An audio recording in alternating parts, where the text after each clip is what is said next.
Kia ora koutou. Good afternoon, everybody. Welcome to the Audit and Risk Subcommittee. Today is the 30th of April 2024. How time flies. Just for awareness, the emergency procedures are on the screen for everybody's awareness, and also please all mobile phones to silent. Just check that I'm not the main offender there. Thank you.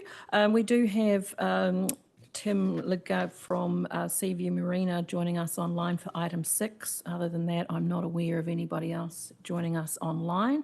I'd like to extend a welcome to any members of the public who might be watching the meeting on Council's Facebook page. So to get us underway, Councillor Briggs, would you be so kind to take us through the karakia, which will be on the screen? Thank you. Happily. Thank you, Chair. Please feel free to join in. Whakataka te hau ki te uru, whakataka te hau ki te tonga, kia mā kina ki uta, kia mā taratara ki tai, e he aki ana te atakura, he tio, he hoka, he hauhu, ti hei, Māori ora. Thank you, Councillor Briggs. I do have an apology. I've received an apology from Councillor Barrett for this meeting. I move that the apology received from Councillor Barrett be accepted and leave of absence be granted to her. May I have a seconder, please? Thank you, Councillor Briggs. As I have a mover and a seconder, I'll put the motion. All those in favour say aye, against say no. Aye. Thank you. I declare that motion carried. We do not have any public comment for this meeting either, so I'll then move to item 4, just asking any member of the committee whether there is any update of any conflict of interest or interest with respect to the papers we're considering today that they need to declare. Councillor Briggs.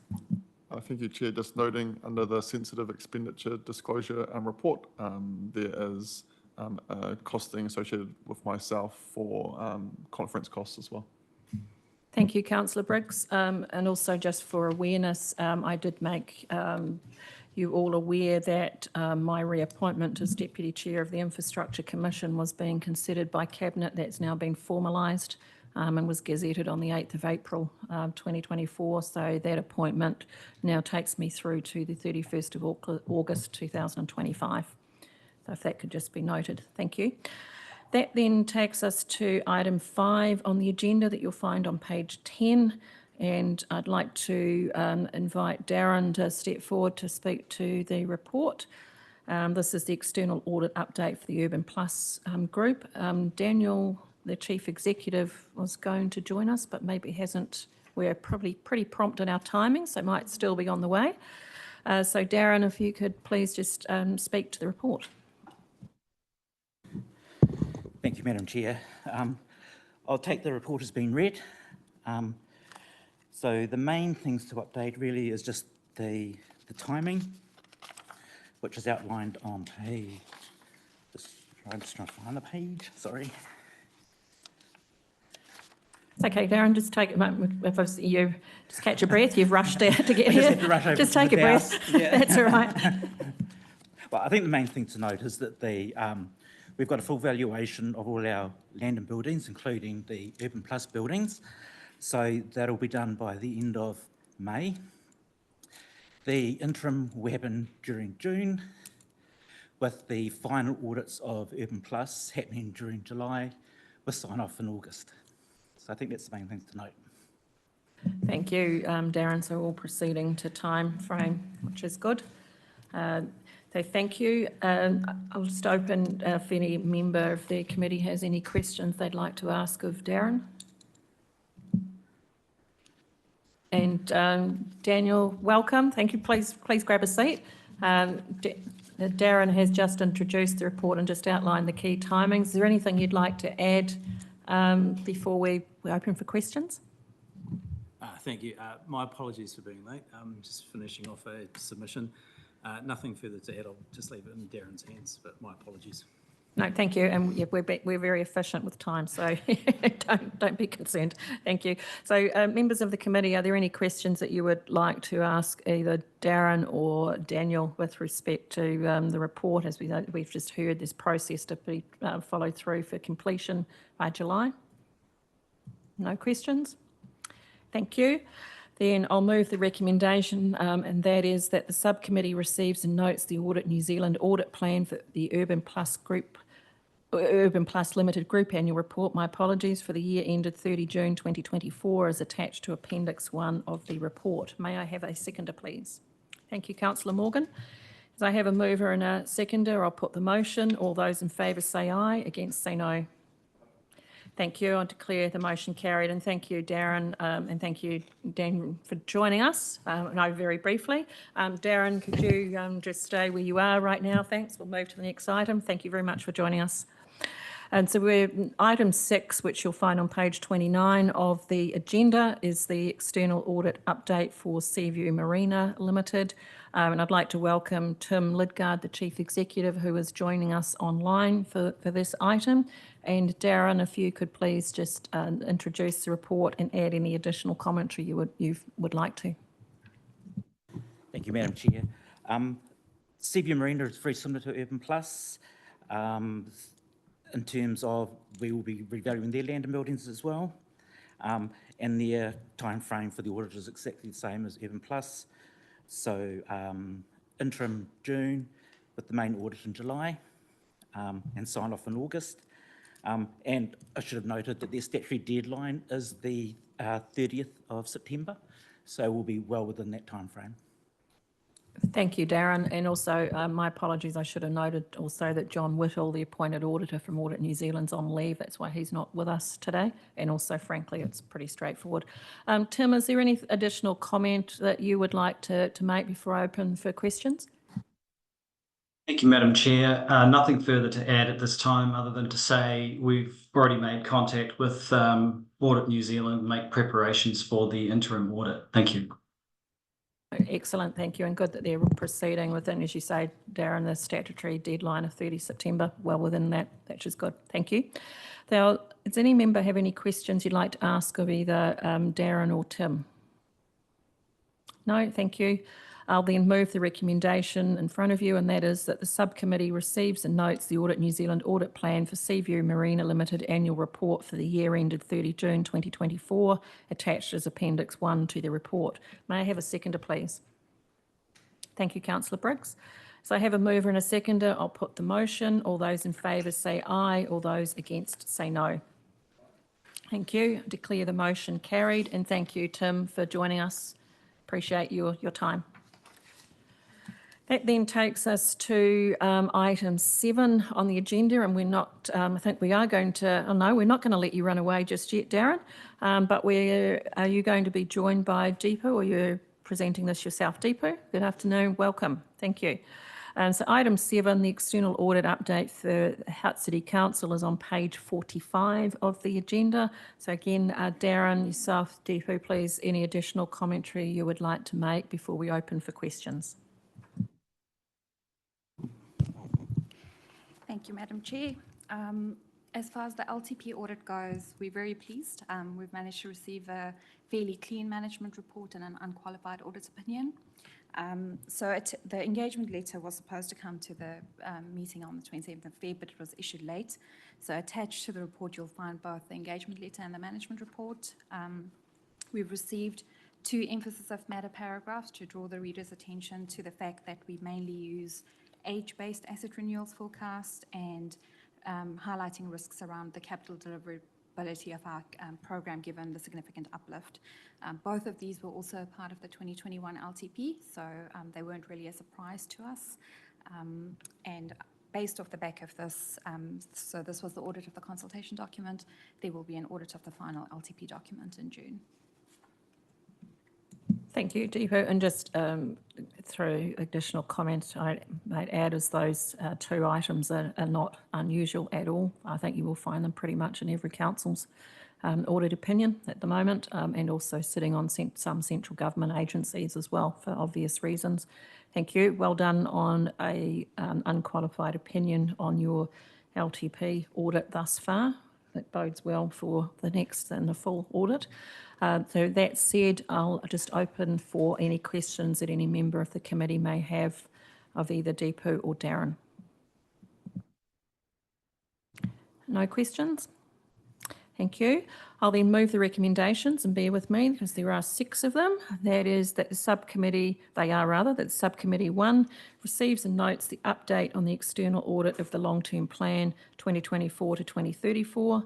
2, receives and notes the Audit New Zealand report to Council on the audit of the long-term plan consultation document attached as Appendix 2 to the report.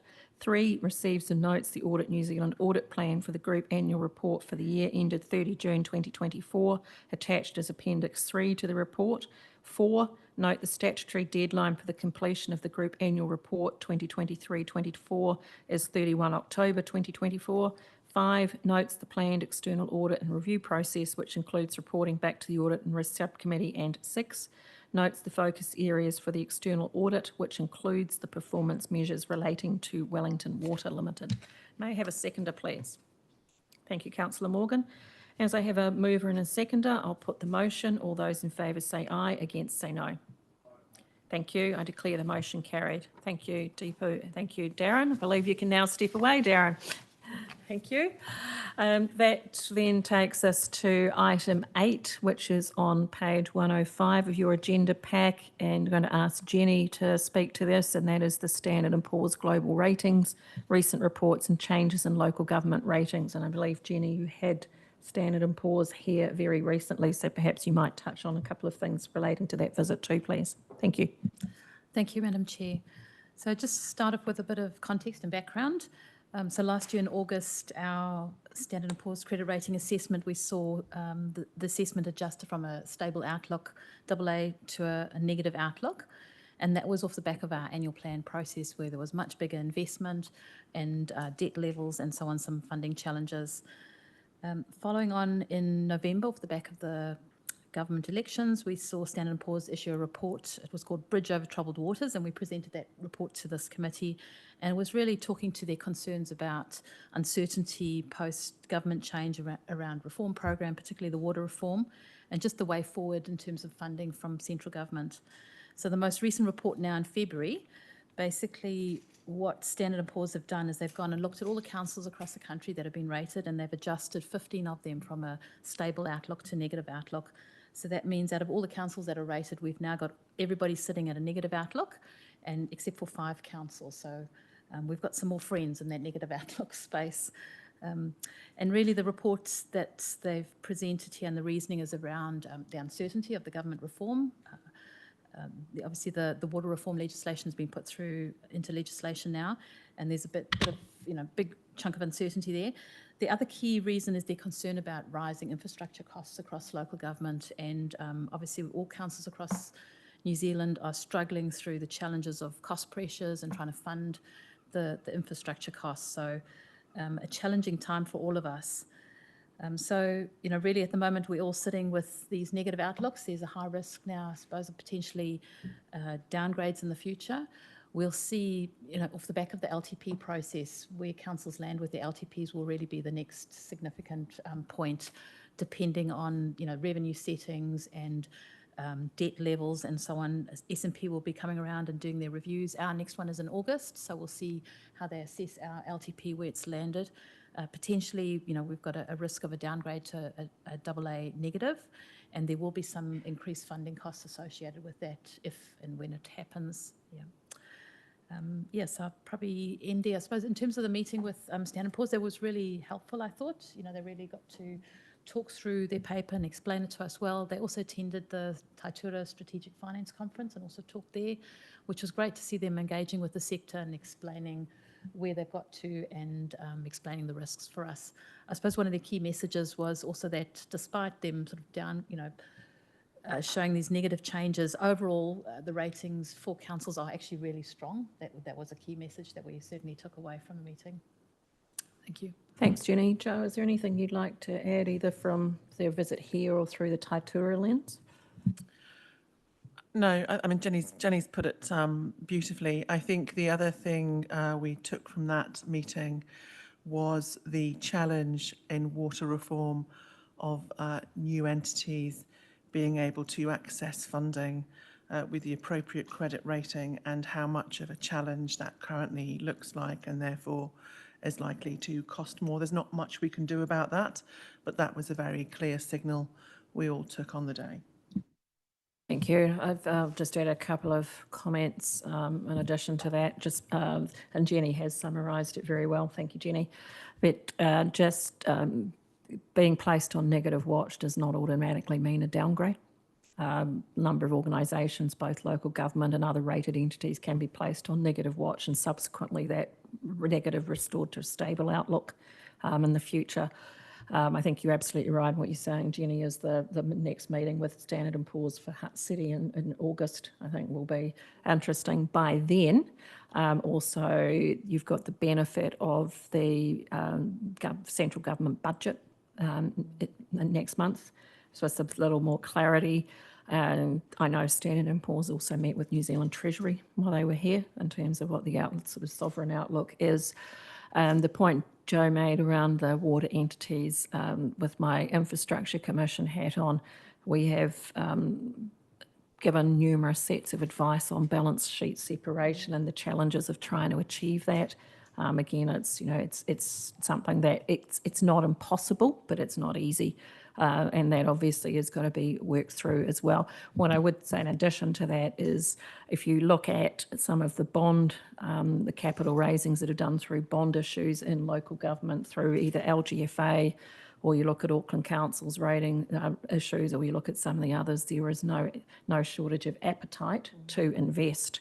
The understanding is there that the cost of infrastructure, and again, there's Infrastructure Commission reports on sort of the cost of renewals of all of that as well.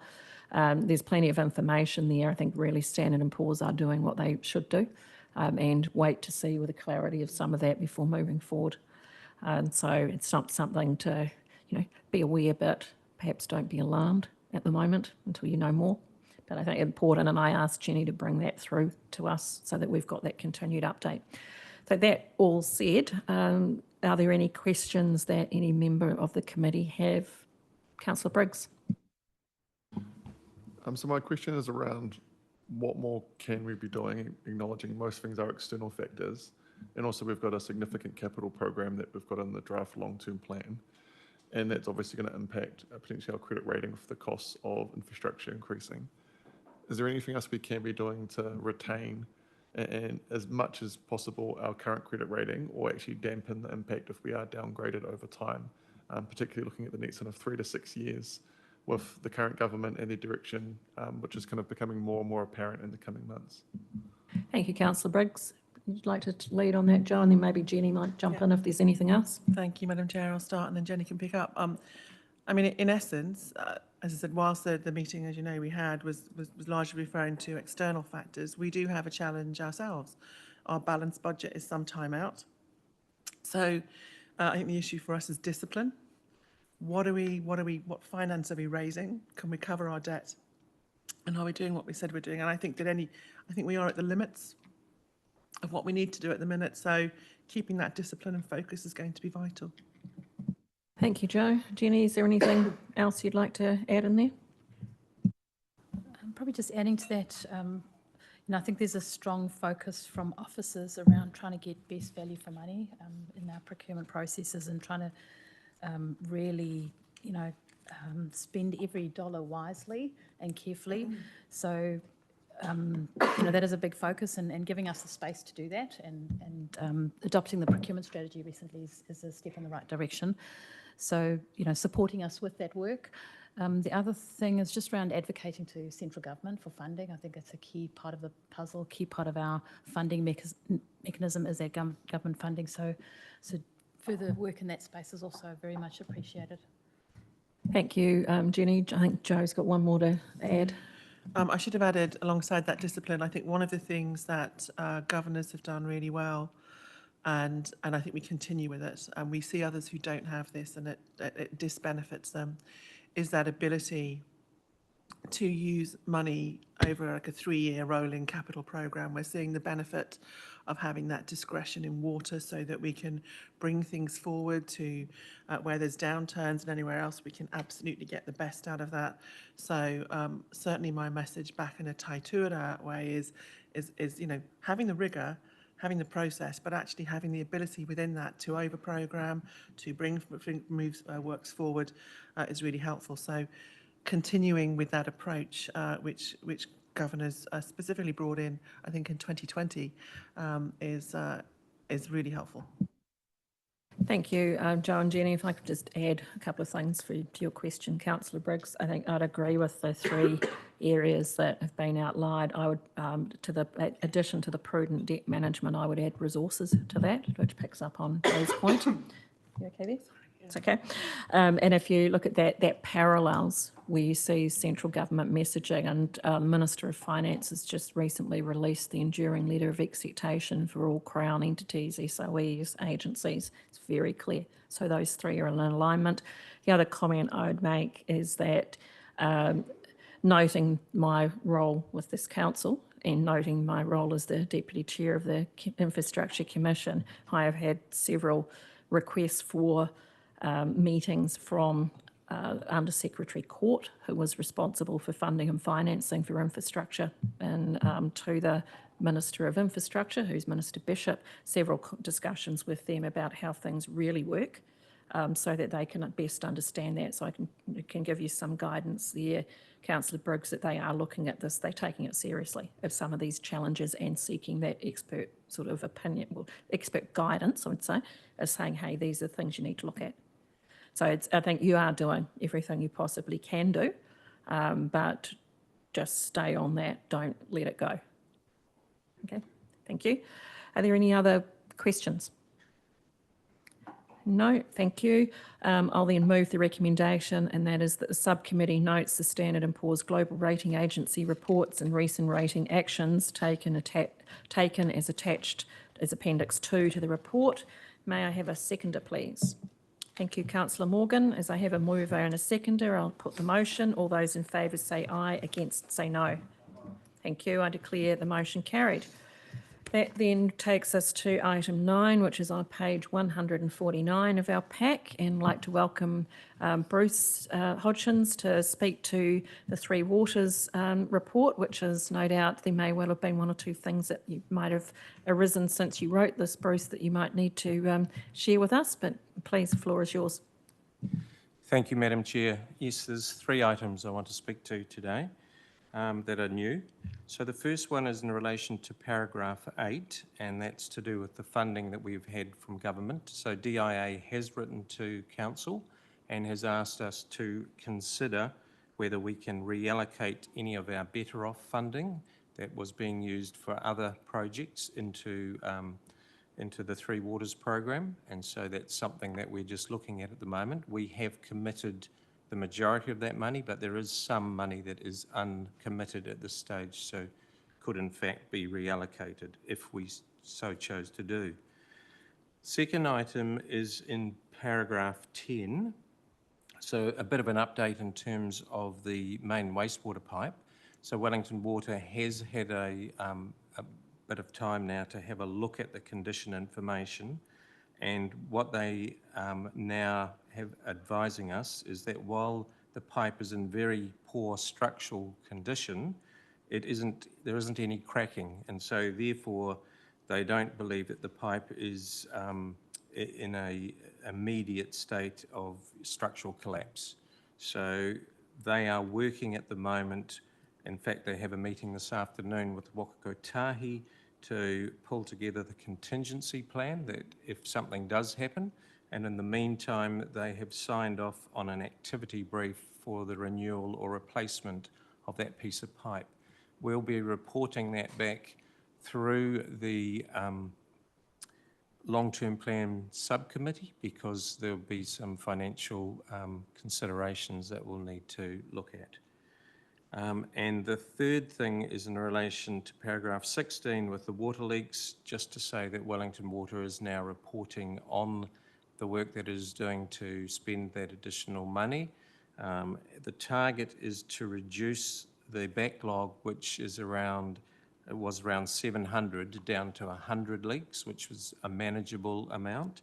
So they've got it down to 600, so it's gone from 700 to 600, so we've reduced it by 100. And the plan is to gradually get that down over the next couple of months, and then save some money because there's an expectation that later in the year, around December, January, there will be an upswing, and so they'll need to have more resource to deal with at that time. So they're the things that I just report on now. Thank you, Bruce. Appreciate those updates and clarifications on one or two points. Are there any questions any members of the committee have for Bruce? Mr. Mayor. Thanks, Bruce. Just a question around that particular pipe along State Highway 2. What would that be classified as in regards to like the very high criticality type assets? Where does that sit? I suppose it's just an understanding of would we have picked up on this if that work hadn't been done around Riverlink? And my understanding is that we wouldn't have. While the very high criticality assets have been condition assessed, it doesn't mean to say that every section of pipe has been looked at, because that would be very difficult to do. So they've looked at sections. This section obviously wasn't. So part of the exercise is a tabletop exercise based on spot checks of various parts of the assets. This was picked up in terms of the work that was being done through Riverlink. My understanding is it's only related to this section of the pipe. So based on that, is there more we need to do? And I know this is sort of like how long's a piece of string, but is there more work we need to do to pick up on these types of issues, or is it too difficult? I think that's a question that we can ask Wellington Water, and certainly ask what additional works that they can give us some certainty about these sorts of things. As I said, this seems to be related to just a section of the pipe, so whether it's in a part of the ground that it's acting differently. It's not a very old pipe. It's reasonably, these pipes last for between 80 and 100 years, so this pipe isn't at that stage, so was unexpected. But yeah, something that we can raise with Wellington Water. Report back to you. No, thanks. I think that would be good, and whether that's just through their normal reporting to the infrastructure committee or the likes. But yeah, I suppose it's just this has, I know I'm going into comment a little bit, but has raised a little bit of an alarm bell, given the significance of that particular pipe for the city. Yeah. Thank you, Mr. Mayor. Thank you for your clarification there, Bruce. And definitely, I think it is appropriate that question be asked and reported to the infrastructure committee. And so the other updates that Bruce has given verbally, we will pick up in the minutes. Councillor Briggs. Just one question on the same subject of the State Highway 2 pipe.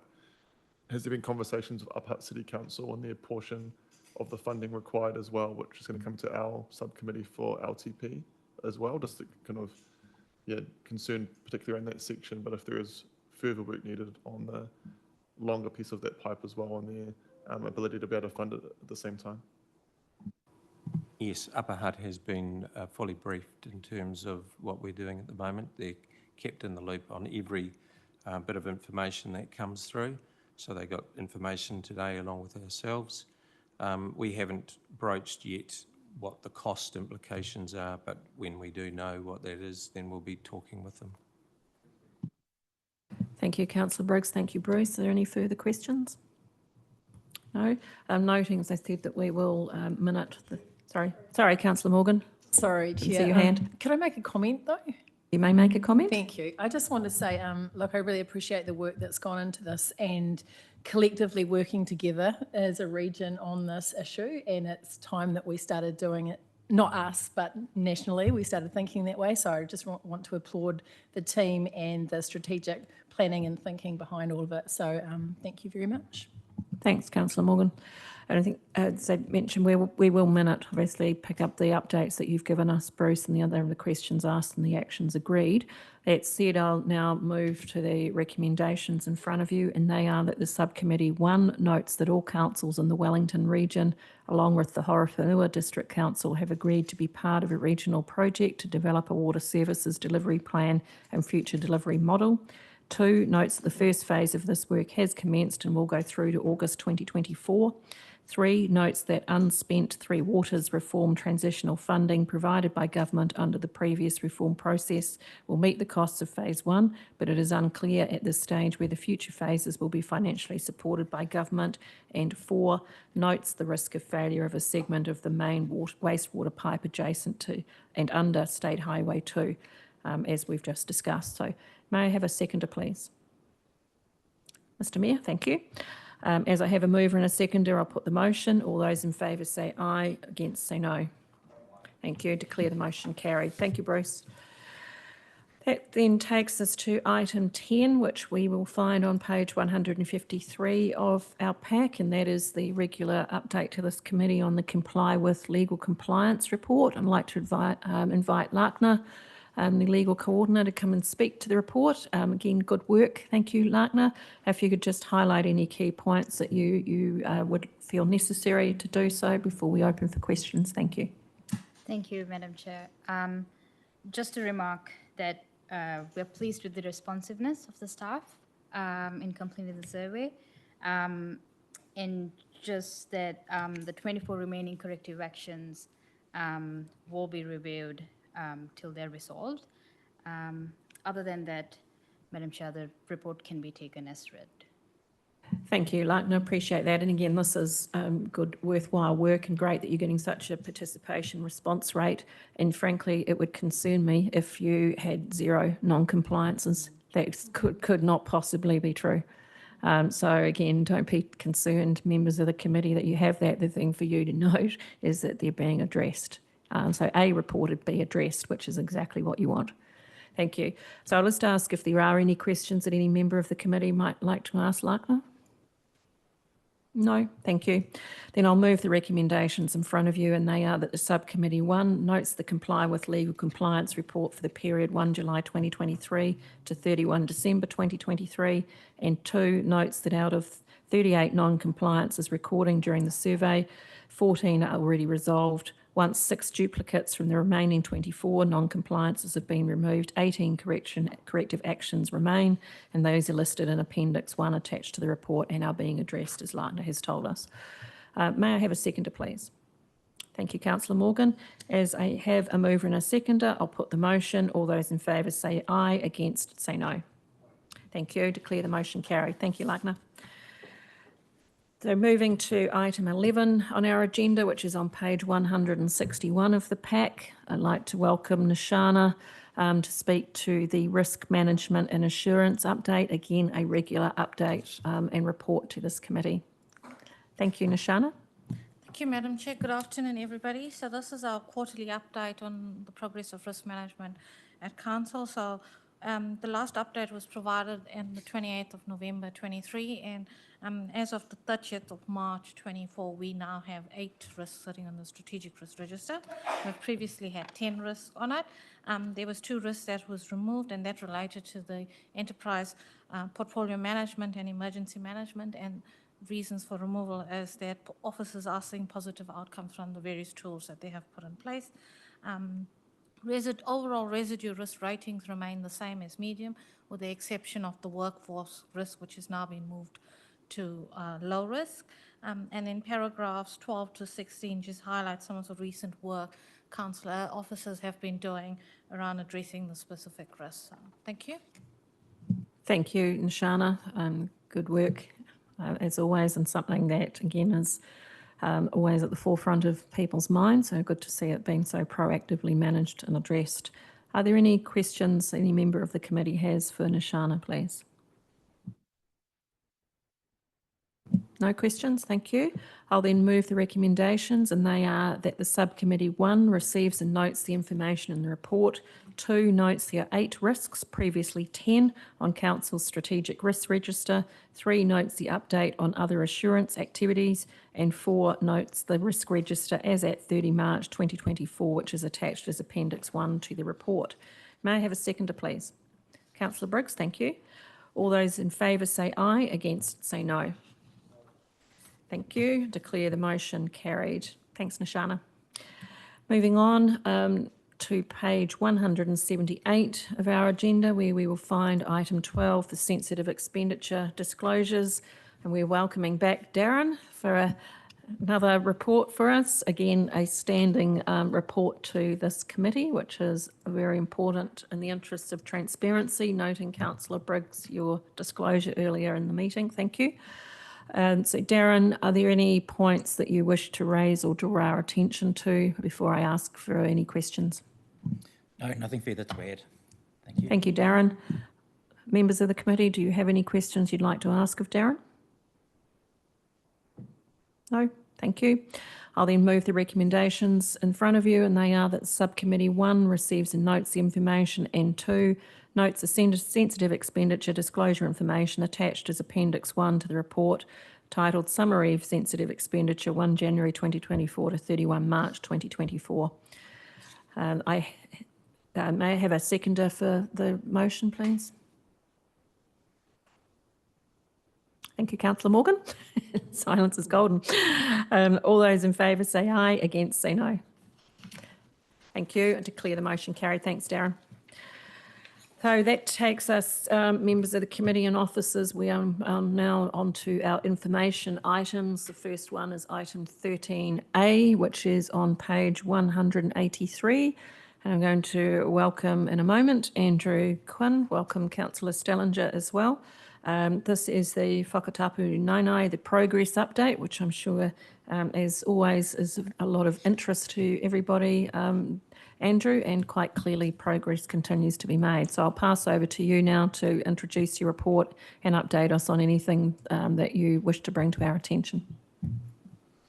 Tēnā koutou, tēnā tātou katoa. Ko Andrew Quinn, Takawingua. This is the March 2024 update on Whakatupu Nainai. Just a reminder, the 3 projects consist of our catalyst for growth and rebuild of Nainai Pool and Fitness Centre. The second project is the conversion of Nainai Post Office to Community Centre. And the third one, is agreed with the Community Advisory Group, is the development of Walter Mildenhall Park just beyond the Pool and Fitness Centre. So in terms of pool, we continue to make good progress. Currently focused on closing in the structure, putting in the windows so that the internal trades can commence and start work. The progress inside the pool is phenomenal. They continue to have somewhere between 100 and 120 subcontractors on site at any one time. That has built in the last 2 or 3 months, and now we're probably at peak capacity, yeah, making really good progress. That said, they still have a fair bit to go, and so we're still looking at their program through to completion and making sure we track every part of the milestone that they achieve, not only because that's how we gauge progress with CIP, Crown Infrastructure Partners, but also how we gauge the progress that they're making. Post Office conversion to a community centre, we're nearing completion there. We've got a blessing by Te Atiawa on the 17th of May. I think the invites have gone out to everyone. And we look forward to fit out by the lead tenant and to be able to announce who that is in the very near future. And lastly, just a note really, that the development plans appended to this report just show the general direction that we're taking with community engagement and the very brief but conceptualised plans, spatial plans included in the appendices to the report, and that's for the development of Walter Mildenhall Park. So that said, take the rest of the report as read and answer any questions. Thank you very much, Andrew. And yes, 120 subcontractors on site at any time is a number to manage, but also great progress as usual. Thank you. Members of the committee, do you have any questions you would like to ask Andrew? It's a fairly comprehensive update. No? Thank you, Andrew. I'll then move the recommendations in front of you. They are fairly substantial, so please bear with me. They are that the subcommittee, 1, receives and notes the information, and 2, notes the following progress that has been made on the Whakatupu Nainai project. A, work on the new Nainai Pool and Fitness Centre is progressing well. However, recent adverse weather conditions have impacted on practical completion, which is expected to be achieved in August 2024, followed by an opening to the public in October 2024.